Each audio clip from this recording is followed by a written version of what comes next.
Yeah. What's going on, everybody? It's your boy, Dead on Dave. Welcome back to the channel. It is your Wednesday rant. We've got baseball to talk about. We have wrestling. We have an epic rant to get into, as well as NHL Hockey Playoffs, the series no one's talking about. You ready? Let's go!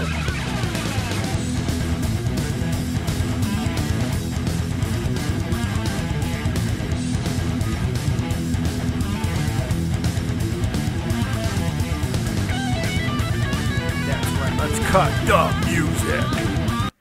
What's going on, everybody? Welcome back to the channel. Thank you for joining us once again right here on Dead on Dave Productions. I'm more alive today. Woo, woo, woo, woo. Yes, I am not dead today like I was the other day. And we are here for your Wednesday rant. We got a lot to get into, so let's kick it off right now. We're going to start with wrestling, because I know a lot of you, that's what you come here for, so let's talk some wrestling. Please stay to the end of the show. You never know what you're going to get here. Maybe I'll end with the wrestling. Maybe I'll talk about a wrestling match from 1987. Maybe I'll talk about the greatest wrestler of all time. Maybe I'll reveal things about myself and my wrestling loves that you never know. But you won't know unless you stick around to the end. All right, so let's start with wrestling. Daniel Bryan. A lot of talk about Daniel Bryan lately. Everyone's freaking out over, is Daniel Bryan hurt? How did he get hurt? When did he get hurt? It is his neck. Is WWE doing the wrong thing? Did they not protect Bryan? Is Bryan stubborn? What's going on? Well, the latest reports, and this changes daily. We hear things change daily with Daniel Bryan. You just never know exactly what the deal is with the guy. But the latest reports is this. This is from WrestlingInc.com, is Daniel Bryan was sent home from the WWE European Tour, and it's because he suffered an injury early in a match, a new injury. This is different than everything else. This is not the things that he was already troubled with. It happened on April 9th in a live event in Dublin, where he was teamed with Dolph Ziggler and Eric Rowan, and they defeated Sheamus, Bray Wyatt, and Bad News Barrett. Now, there's no specifics on the injury, exactly what happened.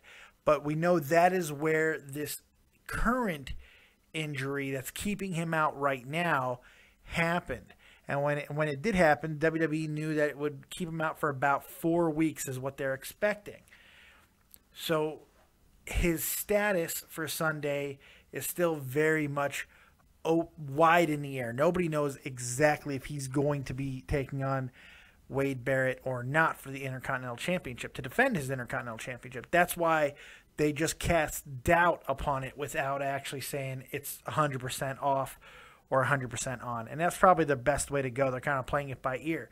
That tells me a couple things. One, all of the craze over Daniel Bryan's past injuries, and I'm guilty of it too, is way overblown. Things are not as severe as we may have thought they were. So perhaps after he heals up a little bit from this current injury, he'll be fine. He'll be able to compete. So that's the first thing I realized about it. Second, maybe that's bullshit. Maybe this is a cover for something else. That's possible too. That this injury is actually just kind of to cover Bryan's ass and not put the onus on him for not getting the surgery they wanted. I don't know, WWE will protect stars like that sometimes, so that's possible too. I'm starting to get the feeling that Daniel Bryan might actually wrestle this match with not Bray Wyatt, with Bad News Barrett. And not only wrestle, but I have a feeling he might win now. I was thinking he was going to drop the belt, but if it's just a 4-week injury, it's almost been 4 weeks now. Hell, it's been like 2-3 weeks already. He should be fine to come back and compete. If he's cleared, screw it. There's no reason to take the belt off of him if it's just a short-term injury. But if it is something longer, if it is something bigger, then that's something they have to worry about. Also, maybe they want to take the belt off of him anyway, just because of the fact that he continues to get hurt in different ways. Look, you don't miraculously start not getting hurt more the older you get. Guess what? The injuries pile up even worse. The older you get, your body doesn't heal the way it did when you were 23, when you're 33. That's just the way of the world. Father Time wins every single battle. It's undefeated. The only undefeated person in the world, in the history of the world, is Father Time. No one's beaten Father Time. No one will ever beat Father Time unless the singularity comes to get me out of this fat body. That would be awesome. But it's unfortunate, but it's just the truth. And Daniel Bryan, as talented and as gifted as he is, cannot. All the talent in the world is not going to overcome the fact that he's a small guy in a big man's game. And even if he's in a small man's game, he's in a high-impact sport. Now, while it may not be a sport with getting hit by NFL players and stuff like that, the athleticism it takes to be a professional wrestler and do what they do every single night, 365 days a year, is unparalleled in sports. No other athlete in the world works like wrestlers do. Just plain and simple. And you can say, well, it's scripted, whatever. I don't give a shit if it's scripted. If you have any idea what these wrestlers put into their daily regimen, you would be shocked. You have no idea what it takes to be a professional wrestler. I've had the distinct honor of knowing quite a few wrestlers in my life and trying to become one for about 2 weeks before I left for the Army. Well, at least seeing if I could have withstood the rigors of being a professional wrestler. I learned quickly that I could not. So I moved on and joined the Army, and had a kid and got hurt, and the rest is history. Now I'm on friggin' podcast. Woo! So, it's just the reality of the situations. And you just have no idea how difficult it truly is to do what they do. So I have the utmost respect for it.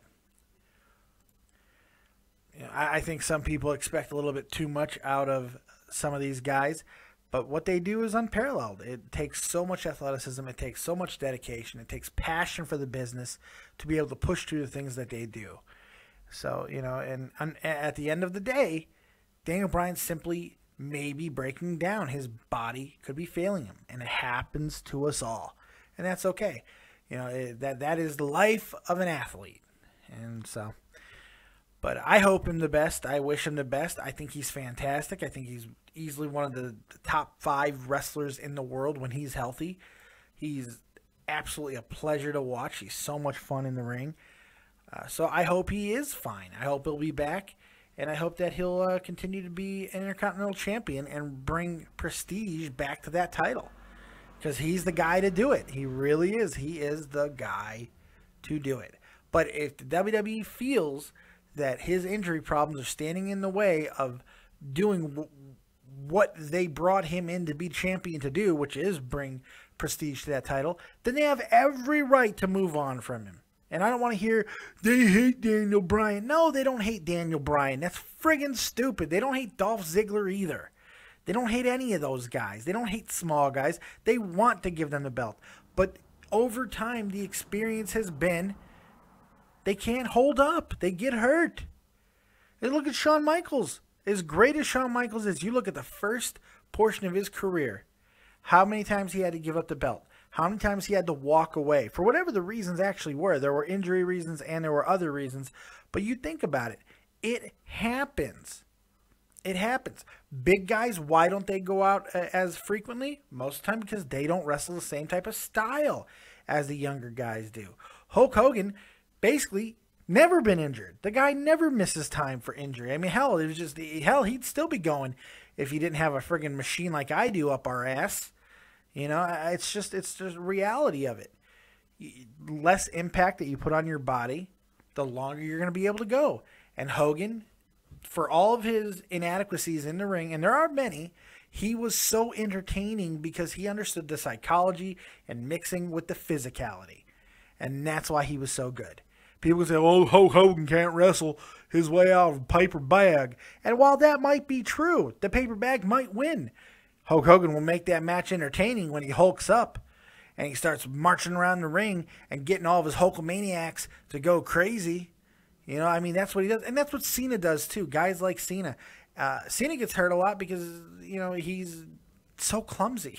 I think that John Cena is so awkward in everything that he does. God, but he, bless his heart, he tries like hell. He's the least athletic person I've ever met. I mean that with all of the respect in the world. He's a bodybuilder, he's a weightlifter, and he is athletic, but he's not athletic. He's so clumsy. I know it's weird to say he's athletic, but he's not athletic because that doesn't make sense. But it does. When you see John Cena walk around, everything he does looks awkward. Everything he does, he throws a punch, it looks awkward. He lands on the ground, it looks awkward. A Cena Kanrana looks awkward. Everything looks awkward because he's clumsy. He's goofy.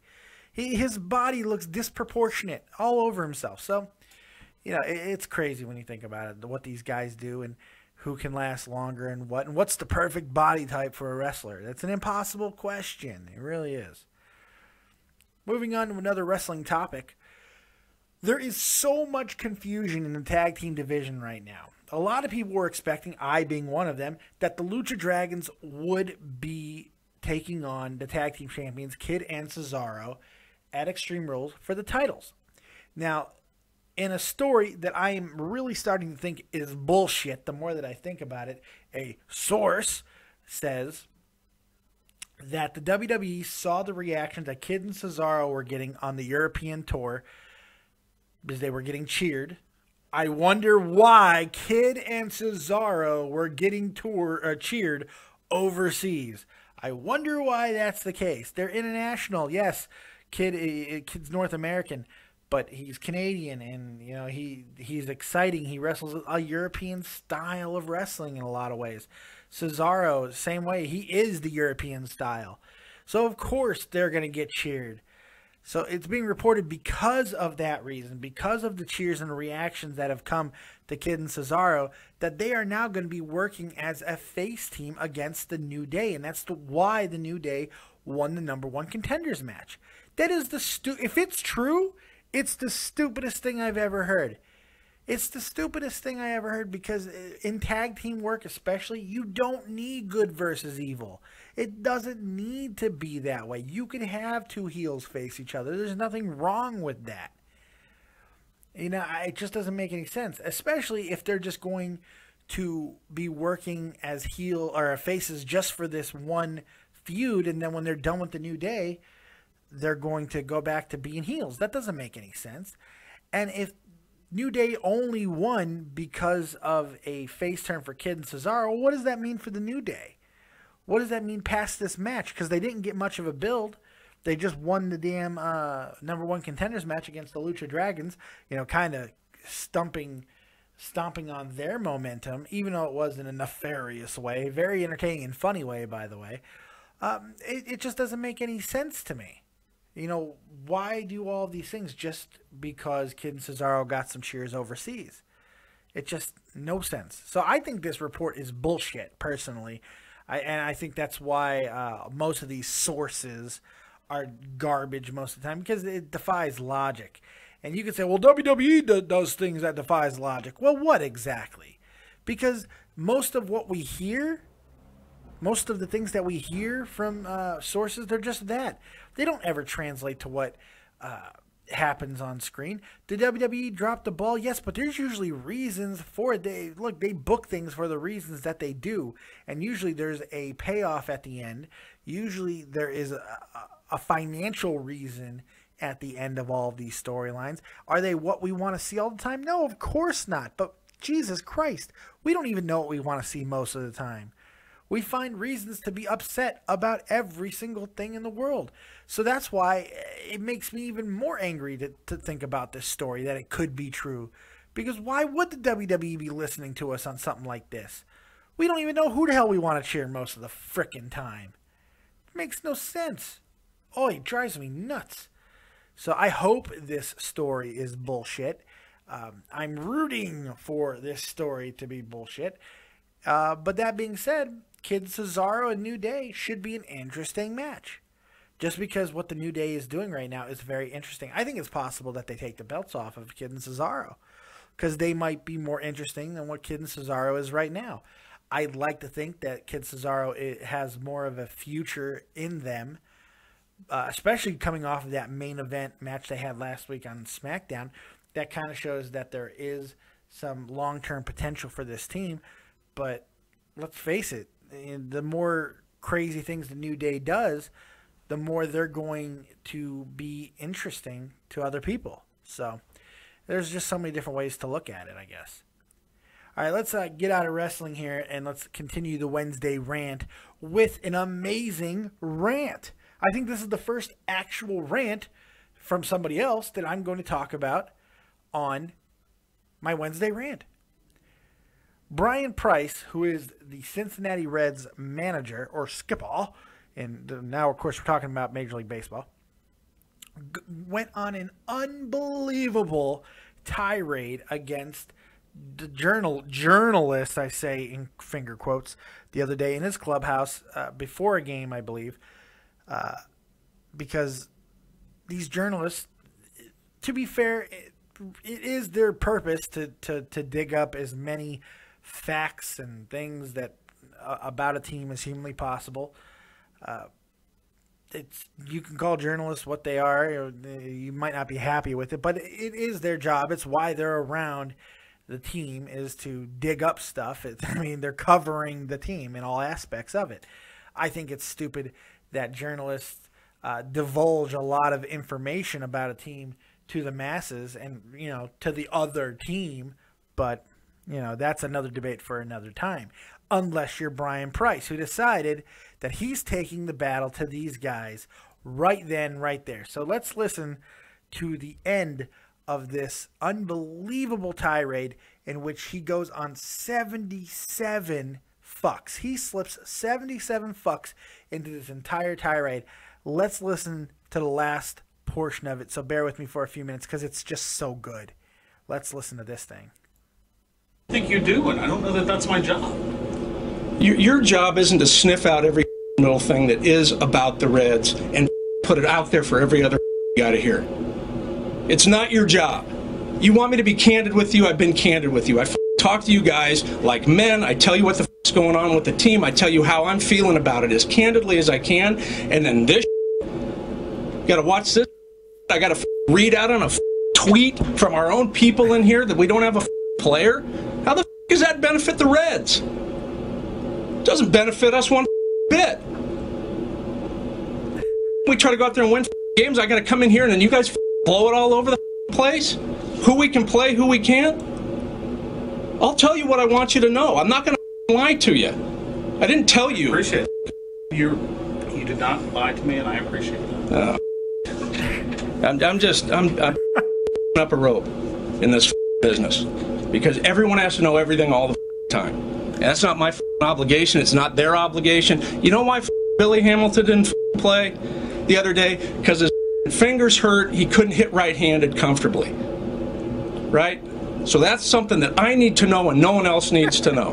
No one else needs to know it. And all of a sudden it's out there. Fingers are sore. It doesn't benefit us. It wasn't from you. But it doesn't benefit us one bit to announce to the other teams that we're playing to bring in lefties whenever they need to get Billy out. There's no benefit. So I'll be honest with you, I'm sick of this. I'm sick of listening to this shit. I'm sick of the second guessing. You guys can do whatever the you want, but I'll tell you this. I'm not going to tell you everything about this club because you guys are going to go out there and sniff it out anyway. I don't like it one bit. Bend over backwards to be honest and direct with you guys, and you stick it right up my and the team. I'm sick of it. What do you got? If you don't got anything, then get out and I'll do this interview with Marty. If you don't have anything, just get out, please. How epic is that? I mean, really, the entire thing is about 6 minutes long, and it's 77 fucks and a whole lot of other cuss words in it. And those of you that might turn off a little bit, that's okay. I played the censored version for you, but let me tell you, it is absolutely amazing. And not because of the swear words, not because of language, because he's 100% correct in what he said. He's 100% right. It benefits nobody but the other teams gathering information for that stuff to come out. It does not benefit the Reds. It doesn't benefit a team to divulge that information, to give reporters all of that information. It does not benefit them. It's stupid, in fact, to willingly say, well, we got this guy hurt, so make sure you go ahead and pitch him inside because, he's got a hurt finger and he can't hold the bat right. No, it's insane. It's insane. And you know what? I got to give this guy credit. I got to give Mr. Bryan Price, some real credit here because I love what he did. I absolutely love it. I think it was great. Major League Baseball may not be happy with him right now. I have not seen a fine yet. I'm sure he has been fined. I can't find it. I haven't seen it. If you know if he has been fined, please let me know. But I know Major League Baseball is not going to be happy with him. And that's fine. They're not supposed to be. Yes, he used a hell of a lot of swear words, and that might be off-putting, but it doesn't mean that he's wrong. And Major League Baseball should actually look at this because he's not wrong. He's 100% correct. And I hope that people understand that before they go ahead and talk about how wrong this guy is. To be fair, he did go ahead and apologize for dropping the F word 77 times. But he's not sorry for the message because he believes in the message, and he should because he's right. Stand up for what's right, and he did, and that makes me happy. I'm glad that he did. I really am. I absolutely love it. I love what this man did. It is hysterical. Not only is it hysterical, but it's true. These reporters, and I understand that it's their job, and that's completely fine. What I do is I try to get as much information to people, but you know what? I don't sniff around the WWE or the Chicago Cubs digging out every little fragment of information that I can. Maybe that just means I'm bad at what I do. I don't know. But it's an ugly business. Journalism is ugly. You don't make friends. So, I actually think that the journalist here who, if you hear him, sounds like an absolute pussy because he's like, oh, well, no, you're very forthcoming, thank you, and all of this stuff. I think he should have said, you know what? It is what it is, man. I'm here to get information. I'm a journalist. It's what it is. You know what the reality is? Most of the time, managers understand and respect that, and 9 times out of 10, they're going to go get a drink after. Or at least that's how it used to be in the old days. Now you can't. Now you can't do anything because social media is always looking for the next soundbite. ESPN always wants that next soundbite. Everybody wants to hear what people are doing wrong, and they want to call it into question and who's doing this. It's crazy. You can't say anything. You can't be real. You can't be honest. Well, Bryan Price decided to be honest and real, and I applaud him for it. So good job, Bryan Price. Absolutely great. And the line I love most is, I give you guys all the information and you stick it right up my fucking ass. It's so good. It's so good. Oh, God, that's a great line. So absolutely fantastic rant by Bryan Price. Now, I remember when sports used to be like this, man. You used to be able to talk how you wanted. Now you can't. Don't say that. Don't say that. Ugh, makes me sick. Let's get into a little bit of Cubs talk real quick. Look, we talked about the Cubs. Jeff and I did the other day. This is before we knew what would happen the next day on Tuesday. Addison Russell, the 21-year-old phenom, who a lot of people feel is a better prospect than Kris Bryant, has been called up to the Major League club because the Cubs have gotten absolutely no production from second base. So he's there to play second base because his bat is that advanced. Now, he had his debut yesterday. He struck out 3 times and did not look very good doing so. Well, guess who else struck out for 3 times in their first at-bat? Just not even 5 days ago, 6 days ago. Mr. Kris Bryant, who since that night has absolutely torn shit up. Kris Bryant is looking like he is absolutely the real deal, and I am so excited about it. And people are making a big deal about the fact that the infield for the Cubs, there's not a guy over 25, and it's been a very, very long time since a team with an infield as young as the Cubs have has won anything. I mean, even finishing with a good record. However, what those reports, what those stories don't tell is these four guys. You're talking about Anthony Rizzo, an emerging slugging machine who just hits home runs, a left-handed bat as dangerous as anybody in the league, who's unbelievably patient, draws a lot of walks, gets hit quite a bit. He's been hit 6 times this year already, and he's just an absolute monster at the plate. Then you look at the other veteran there on the infield, Starlin Castro. For all of his defense's lapses, which he is trying to fix, the guy hits. He's got almost 900 hits in his first 5 seasons. This dude just hits. He's a 3-time All-Star. It's what he does. And by the way, he's red hot right now. Now you add that with a guy like Chris Bryant, like I have said, is absolutely tearing it up since joining the club, which is not even a week. He's hitting .444, no home runs yet, but he's had a couple close, real close. 6 RBIs and an on-base percentage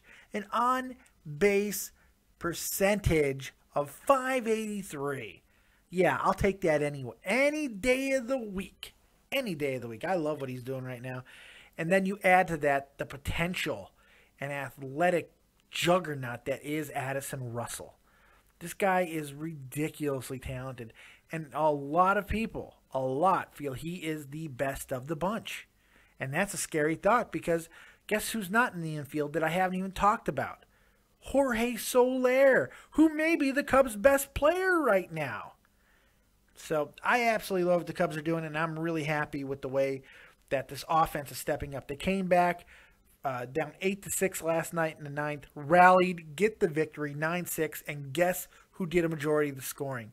It was Rizzo, Soler, Bryant, and Castro.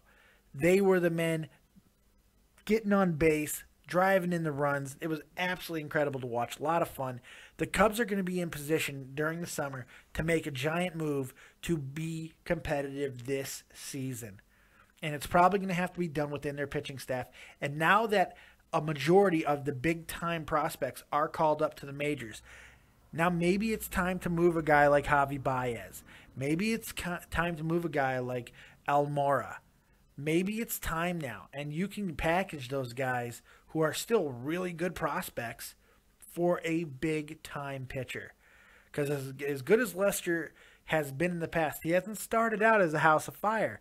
So he's still working it out and getting ready because basically the first 3 starts have been the rest of his spring training. So I think the Cubs might still be a piece away from really making noise this season. But the more that these kids are coming up and playing, and the more the Cubs are winning, by the way, they are winning. They're right now they're like a half a game behind St. Louis for first place in the Central. The more Cubs brass is going to be willing to go for it right now. Let me tell you, you think other teams winning a World Series or winning a championship in any sports is a party? You wait until Chicago wins the World Series. Lord have mercy. That's going to be exciting. That's going to be exciting. All right, so let's go ahead and get on to a little bit more situations here. Talk a little bit more baseball. Baseball has been very, very good to me. Funny little story in the world of baseball. I love when things like this happen. I can't even tell you why, but Oakland Athletics first baseman Ike Davis throws a perfect relief inning in an embarrassing loss to the Angels. Now, Ike Davis is a first baseman. He's not a pitcher, but he pitched in like college and stuff. And sometimes when a team in baseball is getting blown out and just beaten the doors off of, they will go to infielders, guys who have pitching backgrounds, to come in and throw a little bit to not tax the bullpen as much, which is smart, and it usually ends in more runs and more, inflated ERAs and everything, and that's fine. However, when something like this happens, I absolutely love it. I love when a first baseman, of all people, it'd be funny if it was a catcher, comes in to throw a perfect relief inning. That is fantastic. That means he gave up no runs, no hits, no walks. It was absolutely perfect. I love that. So kudos to Ike Davis. Sorry your team got the shit kicked out of you, but still pretty damn cool and pretty funny. And this is one of the little quirks about baseball that happens in this sport that doesn't happen in a lot of other things. Now, yeah, you can make the comparison like in football when a running back will throw a trick play to a receiver, and that's fine. But this is more like a running back lining up at quarterback for an entire series and completing passes without making an error.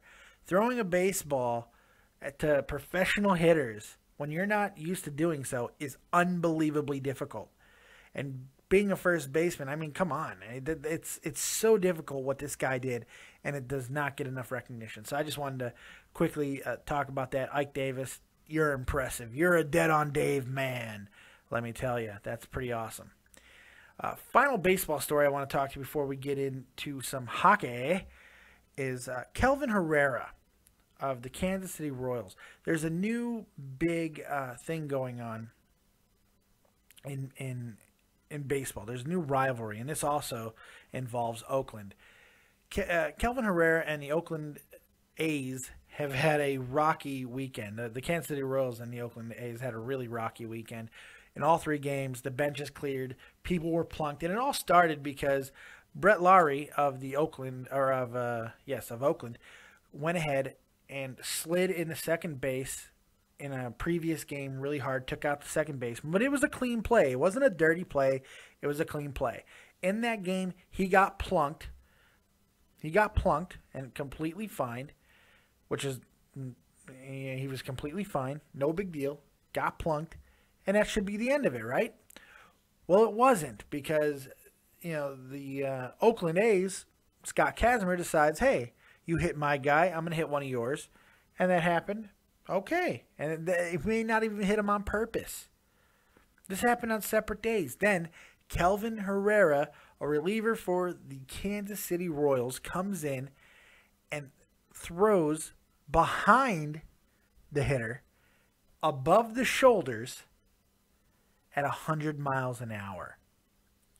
He gets ejected from the game, and as he's getting moved off the field, after, of course, there was another scrum and another tussling and pushing and shouting, he looks at Lowry and points to his head. Points to his head. And most people within baseball take that as, next time, that's where you're getting it, right in the old bean. Now, some people would say, well, use your head, I didn't do it on purpose, but that's bullshit. Baseball, you send messages, and that's exactly what happened. Today, Kelvin Herrera has been suspended 5 games for throwing at Brett Lowry. Now, look, I am all for this suspension, 100% behind it.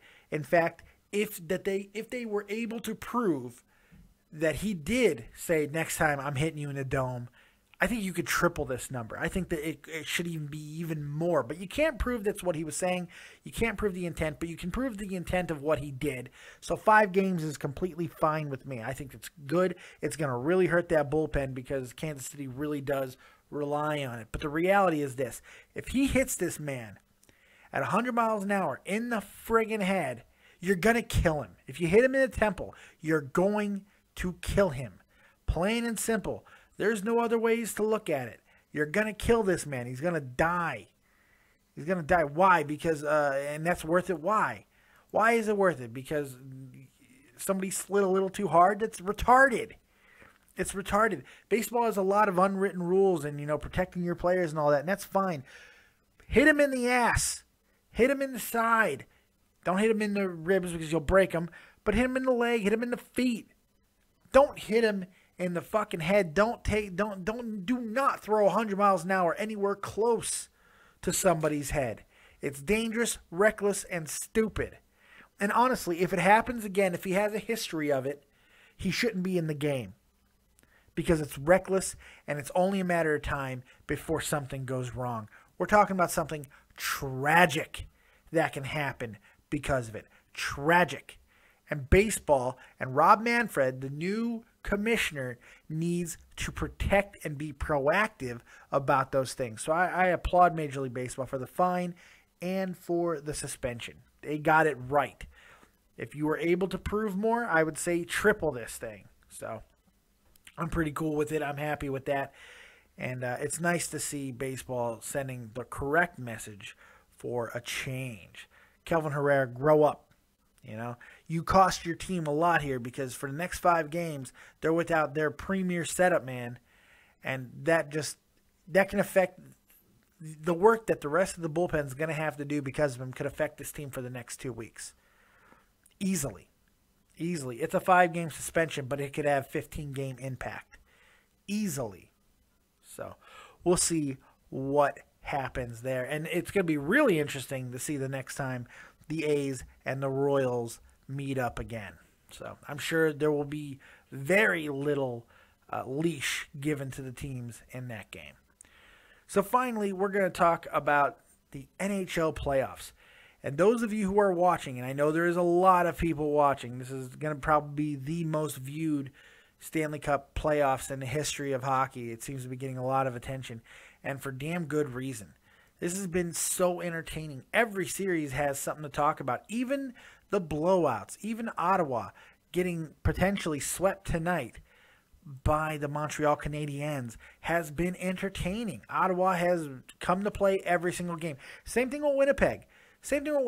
These 2 plucky teams have really gone after 2 teams that are immensely better than them in Anaheim and Montreal, respectively.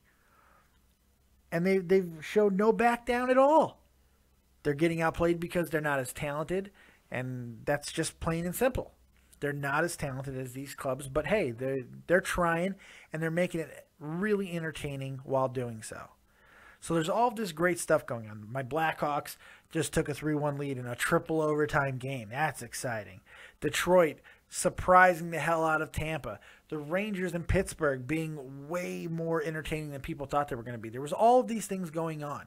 Calgary and Vancouver having a knockdown drag-out series. However, there is one series that seemingly nobody is talking about, and it is the best series in the playoffs.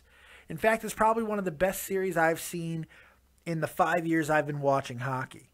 It's the New York Islanders versus the Washington Capitals. These 2 teams are absolutely ripping it up. They are playing the cleanest hockey of all of the series right now going on. They're playing the most fun, intense game, but without getting dirty. I absolutely love this. These guys are playing their asses off. And aside from Game 1, which ended, it was a landslide win by the Islanders, 4-1, and where Washington goalie Holtby was sick. But ever since he got healthy, the Capitals have been in every single game. In Game 2, the Caps won 4-3. Game 3, they dropped an overtime game 2-1.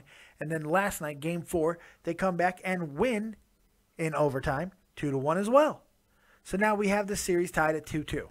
These 2 teams are absolutely slugging it out and having a ball doing it, entertaining everybody who's watching it. But why aren't more people talking about it? I understand that hockey's a violent sport and that's what's sexy. That's what draws. But this, if I'm the NHL, this is the representative of my league that I want right now. With all the talk and all the overreaction to personal safety and concussions and all of this, this is the game, the series that needs to be highlighted. It's going to go 7, and it's going to be awesome. So this is what I would want if I was in charge of the NHL. If I'm Gary Bettman, this is what I'm promoting. This is the image of the league that I'm promoting right now because it's going to be the most acceptable to the masses. If you want your league to grow, which I know, like Tommy C doesn't want the league to grow because he likes to keep hockey the way it is. And I'm not saying that we should change hockey. I like hockey the way it is too. But you have to have something that you can point to. You have to have something you can point to and say, look, here it is. For all you guys who say this is just a blood sport, shut up and watch this amazing hockey going on right now. And that's what the Islanders and the Capitals are doing.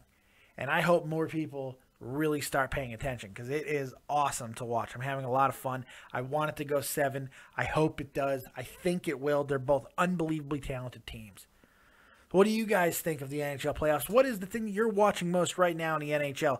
What series is really juicing you up? Let me know in the comment section below. Look, I really appreciate all the support. You guys are awesome.